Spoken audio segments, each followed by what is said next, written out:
सत साहेब बंदी छोड़ गरीबदास जी महाराज की अपार कृपा से हम उनकी वाणी पे लगातार विचार करते आ रहे हैं।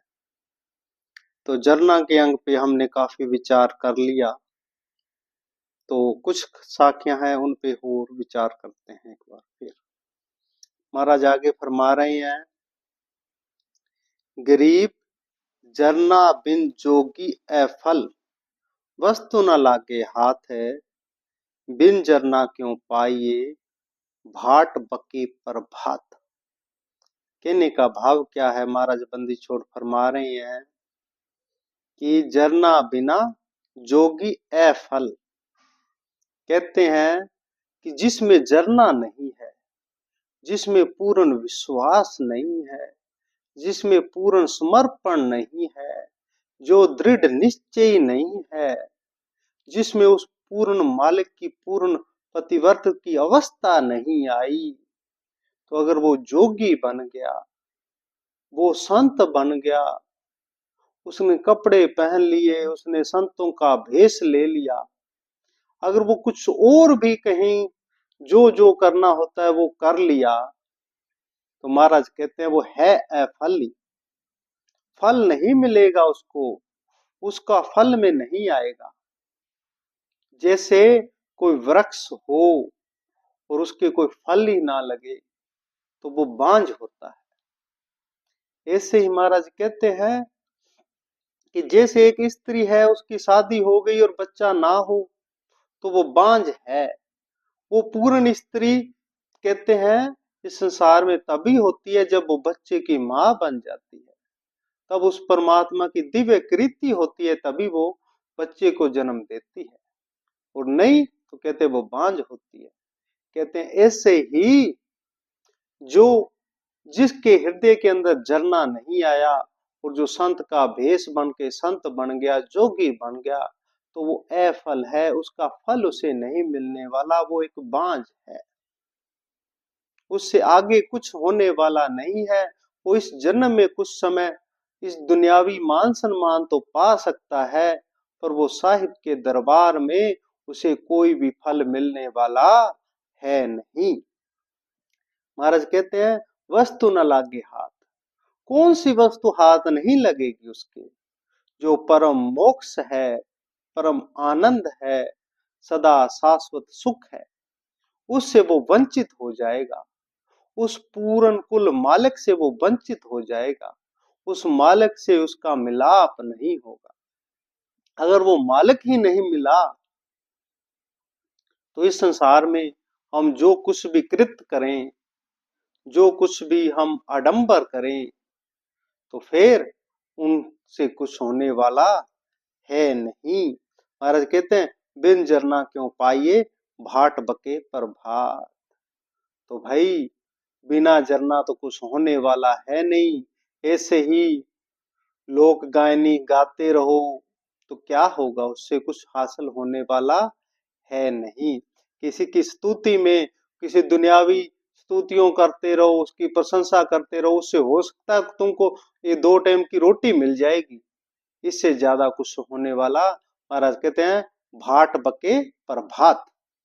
फिर महाराज कहते हैं गरीब कथनी से क्या होत है, करनी कारण मूल, करनी कर जरना जरे, लगे पान फल फूल। कहते हैं महाराज कहते हैं तू कथनी से क्या होता है, करनी कारण मूल। करनी कर, उस सतगुरु को पाने के लिए सच्चे हृदय से उसे याद कर, उसका स्मरण कर, उसके जीवों से सभी से प्रेम कर, कुछ करनी कर उसको पाने के लिए। कहता मत रे, अगर कहता ही रहेगा तो कुछ हासिल होगा नहीं। और अगर करनी कर ली और जरना कर लिया तो फिर महाराज कहते हैं तेरी जो भक्ति रूपी फल हैं उसके पत्ते भी लगेंगे, उसके फूल भी लगेंगे, उस पर फल भी लगेंगे, सब होगा। कब? जब करनी कर जरना जरे। करनी भी कर, और ऊपर महाराज ने कल कहा ना, ऊपर कल हम बात कर रहे थे तो वहां पे महाराज ने कहा था मुख से कुछ ना कहत है, कहते मुख से कुछ नहीं कहना। और फिर आगे महाराज ने लिखा से, लोए से सोना करे कह न सुनावे कोई, किसी को सुनाना थोड़ी ने, अपना कर्म करना है, अपना उद्धार कराना है। जो फिर कोई जिज्ञासु हो तो ठीक है, नहीं तो अपनी करनी करते चलो। फिर महाराज आगे लिखते हैं, गरीब कथनी से कथ है नहीं, करनी से रंग लाग, करनी कर जरना जरे, सो जोगी बड़ भाग। महाराज कहते हैं, बोलते रहो। आप दूसरों को कहते हो भजन सिमरन करो, आप एक मिनट भी नहीं बैठते। तो फिर महाराज कहते ऐसे तो होने वाला है नहीं। तुम हो सकता है इन साधकों तो भ्रमित कर सकते हो, इनके इनको तो हो सकता मालूम कभी ना लगे कि ये सिमरन करते हैं या नहीं करते, पर जो अंदर हृदय के अंदर जो परमात्मा बैठा है उसको कैसे भ्रमित करोगे, उससे कैसे बच पाओगे। मूल बात तो उस परमात्मा को प्रसन्न करने की है, दुनिया प्रसन्न हो चाहे ना हो, दुनिया से क्या लेना। फिर महाराज कहते हैं, कथनी में कथ है नहीं, करनी से रंग लाग। जो रंग है वो तो करनी के चढ़ेगा, जो चेहरे पे नूर है वो तो करनी से ही आएगा, वो बारिश नहीं आ सकता। करनी कर जरना जरे, सो जोगी भड़बाग। जोग उसी का संपूर्ण है, साधना उसकी संपूर्ण है। जो करनी करता हुआ जिसके हृदय में झरना है, उस मालक का प्यार है, उस मालक से प्रेम है, और जो कुछ मर्जी हो सब कुछ करने वाला मेरा मालक बंदी छोड़ है, जिसके हृदय के अंदर ऐसा दृढ़ विश्वास है। फिर महाराज कहते हैं वो बड़भाग है, वो जोगी बड़भाग है, उसके बड़े भाग हैं, क्योंकि उसके हृदय में वो भक्ति रूप फल फूल देने वाला वृक्ष पैदा हो गया। फिर महाराज कहते हैं, अनंत कोट धुन होत है अनंत कोट झनकार, इति सुन जरना जरे, सो जोगी करतार। ग्रीब अनंत कोट धुन होत है अनंत कोट छवि रंग, इति लख जरना जरे, सो साधु शब्द विहंग। महाराज कहते हैं ये थोड़ी सी ध्यान की बात है। कहते हैं जब किसी साधक का ध्यान लगता है, कोई ध्यान मार्ग से जाता है, तो वो जब बैठता है ध्यान समाधि में, तो महाराज कहते हैं उसको पहले एक बात सुनाई देगी, फिर दो, फिर चार, फिर पता नहीं एक अलग ही आवाजें सुनाई देने लगती है, और अलग अलग आवाजें आती है, अलग अलग रंग दिखाई देते हैं। जैसे अब तो हम आंख बंद करते हैं तो हमें अंधेरा ही अंधेरा काला दिखाई देता है। जैसे जैसे हम साधना करते जाते हैं तो इस काले रंग का बदलना शुरू हो जाता है, काला कम हो फिर नीला होता है, फिर होली होली वो रंग बदलते जाते हैं। मतलब जब ज्योति जब नजर आती है ना, उससे पहले चार पांच रंग बदले जाते हैं। फिर उसके बाद ज्योति है, फिर उससे और ज्यादा विस्तार है, फिर सूरज है, फिर पता नहीं क्या क्या ऊपर। ये तो बातें सारी जो इसने समाधि लगाई है, जिसने यात्रा की है, उससे हो सकती है, और उसको ये सुनाई दे सकती है। अगर कोई कहे कि हमें सुनाई नहीं देती या हम नहीं मानते, तो ठीक है आप ना मानो, पर अगर आप कोशिश करना चाहो, अगर आप वो देखना चाहो, अगर आप वो सुनना चाहो, तो उसके लिए तो रास्ता महाराज ने एक ही बताया है कि उस मार्ग से चलोगे तो तुमको भी वो चीजें सुनाई देगी। परंतु महाराज ने आगे कहा कि जब तेरी उड़ान उस लेवल तक पहुंच जाए, उस अवस्था तक भी पहुंच जाए, फिर भी तेरे अंदर हृदय के अंदर जरना होनी चाहिए। तू कहीं उस घमंड में उस अहंकार में ना आ जाए कि मैंने परम उपलब्धि प्राप्त कर ली। अगर ऐसा अहंकार आ गया, सूक्ष्म अहंकार भी आ गया, तो तेरा जो है सारा पुण्य खत्म, और फिर तू जीरो पे आ जाएगा। तो महाराज कहते ऐसी जरना करनी पड़ेगी, तभी तुम्हें उस पूर्ण परमात्मा से मिलन हो सकता है। महाराज कहते हैं इतनी सुन जरना जरे सो जोगी करतार। और जिसने जरना कर ली, जिसको विश्वास है और जो चुप है, मौन है, वो फिर उस मालक से अभेद हो जाता है। फिर महाराज कहते हैं सो साधु शब्द विहंग, शब्द विहंग हो जाते हैं।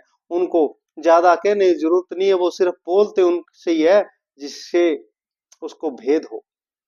फिर महाराज कहते हैं जब अनन कोट बाजे बजे अनन कोट रवि तेज, तिलक जरना जरे सो साधु पर से सेज। जैसे मैंने बता ही दिया पहले ही कि रोशनी भी जैसे जैसे हम समाधि में जाते हैं, ऊपर की ओर जाते हैं, तो पहले एक एक रोशनी आएगी ज्योति टाइप, फिर उससे विस्तार होगा, फिर सूर्य तरफ मान लो सूर्य की एक सूर्य की रोशनी होगी, फिर कई सूर्यों की होगी, फिर सूर्य से भी ऊपर निकल जाना है तो फिर एक अलग ही प्रकाश की सीमा में हम प्रवेश कर जाते हैं। वो तेज, वो नूर, वो अलग ही होता है, वो इस प्रकाश जैसा नहीं होता। ये तो समझाने के लिए, बोलने के लिए फिर ऐसा लिखना पड़ता है। फिर महाराज आगे लिखते हैं ग्रीब साहिब से परिचय भे दुनिया बीच अधीन, एती लख जरना जरे सो साधु परवीन। फिर महाराज कहते हैं ग्रीब साहिब से परिचय भे उस दरबार आबाद, यहाँ ना प्रगट होता है परम स्नेही साथ। जो उस मालक से जिसका प्रेम है, जिस मालक से जिसका मिलन हो गया, और जो पूर्ण पतिव्रत है, जिसके हृदय के अंदर पूर्ण झरना है, वो बार सेखी थोड़ी मारेगा कि मैंने परमात्मा देख लिया। क्यों मारेगा, किस लिए मारेगा? ये दुनिया क्या दे सकती है? ये दुनिया तो डुबोने वाली गलगल है, ये तो दलदल है, दलदल है ये संसार। तो जिसको मिल गया वो भाई चुप होके अपना साइड रहता है, उसको इस झमेले, दुनिया के झमेले से कोई लेना देना होता नहीं। पर उस मालिक की कृपा ही ऐसी होती है, उसका ज्ञान ही ऐसे होता है कि जी करता है उसका भाई नहीं, मालिक के ही बस भजन सिमरन में लगा रहे। और जब कभी उस मालिक की गुणगान गाता हुआ वो अपनी धुन में होता है, कोई जिज्ञासु होता है, तो फिर उससे वो बात भी करता है। बाकी वो यहाँ पर पूर्ण रूप से कभी भी आपको अपनी अवस्था की जानकारी नहीं देगा, ये पक्की बात है, इसमें कोई भी दो राय है नहीं। यहाँ ना प्रकट होता है सो परम स्नेही साथ। फिर महाराज कहते हैं गरीब कह न सुनावे और को, जो कुछ करे सो लीन, जाकी जरना देख कर संत बहे बेदीन। कह ना सुनावे और को क्या सुनाना है, क्यों सुनाना है, किस लिए सुनाना है? फिर कहते हैं जो कुछ करे सो लीन, जाकी जरना देख के संत बहे बेदीन। परचे कोट अनंत है, अजमत कोट अनंत, कीमत कोट अनंत है, जरना जोगी कंत। इस जो हम भजन सिमरन करेंगे, जो भी करेगा साधक, उसकी कीमत ये संसार थोड़ी न देगा। वो भजन सिमरन है, जो समाधि है, वो सतगुरु की कृपा से हुई है, सतगुरु का प्रताप है और किसी का नहीं है। और जो कुछ करेंगे वो सतगुरु की कृपा ही है। तो जब है ही सब कुछ सतगुरु का, तो इस दुनिया से क्या लेना, सिर्फ रिश्ता नाता एक सतगुरु से ही होगा, और उससे ही हमें समर्पण है, वो ही हमें उसका फल देने वाला है, कोई दूसरा तो संसार में है नहीं। महाराज कहते हैं गरीब सब जानत है जगत गुरु, कह ना सुनावे कोई, ऐसी जरना तू जरे नहीं किसी से होए। कहते हैं कि वो जगत गुरु, वो पुकुल मालक जो है, वो तो सबके हृदय की जानते हैं, सबके मन की बात जानते हैं, उनको कहने की भी क्या जरूरत है? भगत को अपने भगवान से कुछ कहने की या मांगने की भी क्या जरूरत है? क्या भगवान को पता नहीं है? क्या सतगुरु को पता नहीं है? सतगुरु को सब पता है। और जो उपलब्धि भी अगर है तो उसका क्या महाराज को पता नहीं है, उसको भी सब पता है। तो जो भी हो रहा है सब सतगुरु की कृपा से हो रहा है। जो भी हुआ उसमें फिर मौन हो जाइए, ज्यादा बार लोगों को बताइए मत, और सिर्फ इतना कहिए कि सतगुरु की कृपा से लगे रहो और आप भी अनुभव कर लो, और जो अनुभव करना चाहेगा उसको अनुभव भी हो जाएगा। फिर महाराज कहते ऐसी जरना तू जरे तो नहीं किसी से होए, फिर बस अपने में रहो, किसी से दूसरे से कोई लेना देना है नहीं। फिर महाराज लिखते हैं, गरीब पर्दा कदे ना पाड़िए, जे सिर बले अंगीठ है, चापक तोड़े चौपटे, गुनाहगार की पीठ। गरीब पर्दा कदे ना पाड़िए, जे सिर बले अंगार है, चापक तोड़े चौपटे, गुनाहगार सिर भार। यहाँ पे महाराज ने हम सबको बहुत बड़ी सीख दी है। अध्यात्म के विषय की भी सीख है, दुनियावी विषय की भी सीख है। जिसका जैसा भाव हो वो उसको उस लेवल पे समझ ले। पहले महाराज कहते हैं पर्दा कदे ना पाड़ी, किसी का कभी पर्दा नहीं पाड़ना। पर्दा क्या है? जो हम को पता होता है और हम दूसरों से लुकोते हैं उस बात का, अगर हम वो बात जाहिर कर देते हैं तो वो पर्दा बेपर्दा हो जाता है। तो अध्यात्म में क्या मार्ग है? अध्यात्म का एक दर्जा है, जब मालिक से भेदता मिलती है, जब हम समाधि की अवस्था में जाते हैं या ज्ञान की अवस्था में जाते हैं या पूर्ण पतिव्रत भगत की अवस्था में जाते हैं, तब उस मालिक की, उस सतगुरु की ऐसी कृपा होती है कि एक अलग ही नजर मिलती है, जो प्राणी के जो स्थूल शरीर है उससे आगे जो उसका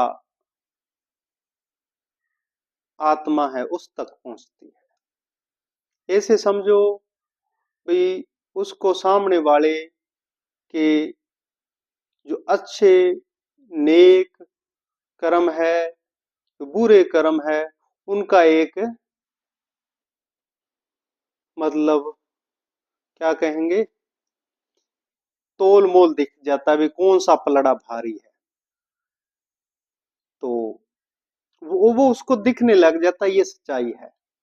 ये कोई चलता है उसको मालूम पता लग जाता है, मतलब जो देखेगा उसके वो उसका पलड़ा देख सकता है कि इसका कौन सा पलड़ा भारी है, कैसा है। महाराज कहते हैं अगर साधक की दृष्टि से, साधक को भी सावधान करते हैं कि अगर तेरे अंदर ये सतगुरु की कृपा हो गई तो तू किसी दूसरे के विषय में ये मत कहना कि ये साधना कम करता है। तेरे को क्या लेना है, जो करेगा सो भरेगा। कि उसका पर्दा वैसे ही ढके रखना, कभी उसको जाहिर मत करना। क्योंकि अलग अलग, जैसे पीछे हम बात करते आ रहे हैं कि सो जोगे बड़भाग, तो वो जोगी बड़भाग है जिन्होंने उससे भेदता प्राप्त कर ली है। पर कुछ जोगी ऐसे होते हैं जो सिर्फ आडंबर ही है, सिर्फ वेशभूषा ही है, उनके अंदर वो है नहीं। तो वो दूसरे जो बड़भागी योगी हैं उनको तो नजर आता है, पर वो कहते हैं कि उनको भी कभी उसका पर्दा नहीं पाड़ना चाहिए। ऐसे ही महाराज दुनियावी कहते हैं कि दुनियावी में भी एक किसी का भी पर्दा नहीं पाड़ना चाहिए, किसी की भी को बेआबरू नहीं करना चाहिए। जितना हो सके उसका पर्दा ढका रहे, ढका रहे। हमें क्या लेना देना, हमें किसी से क्या लेना देना। दुर्योधन ने दुशासन को कहा कि द्रौपदी को बेपर्दा कर दो, निवस्त्र कर दो, तो देख लो क्या क्या हुआ। पूरा अपने भाई बंधु मित्र बेटों के संग में दुर्योधन कुरुक्षेत्र के मैदान में अकेला पड़ा है।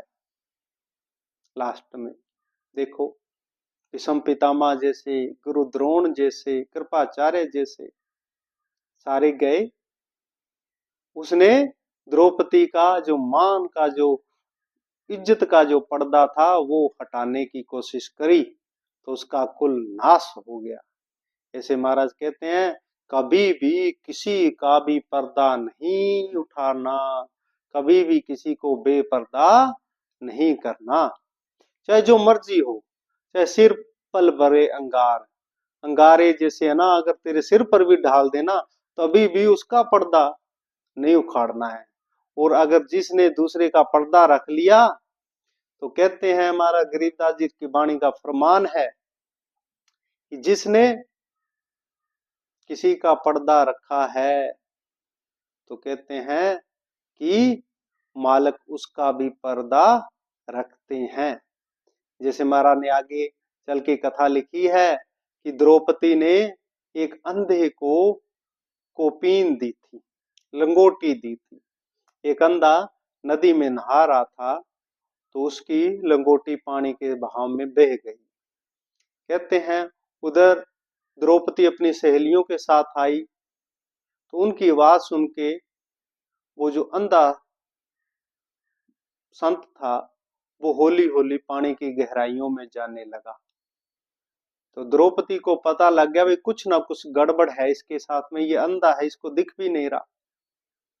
द्रौपदी बहुत समझदार थी तो उसने क्या किया, अपनी साड़ी से लंगोटी टाइप एक पर्दा, मतलब कपड़ा पाड़ के नदी के बहाव में बहाया और दूसरों को इशारा किया भी चुप हो जाओ। तो वो भी हाथ मार रहा है भी कोई आ जाए, कोई केले का जैसे कोई होर आ जाए। तो एक दो तीन चार पांच, फिर द्रौपदी ने देखा भाई कोई भी कपड़ा मैं बहा रही हूँ इसके हाथ तो लग नहीं रहा।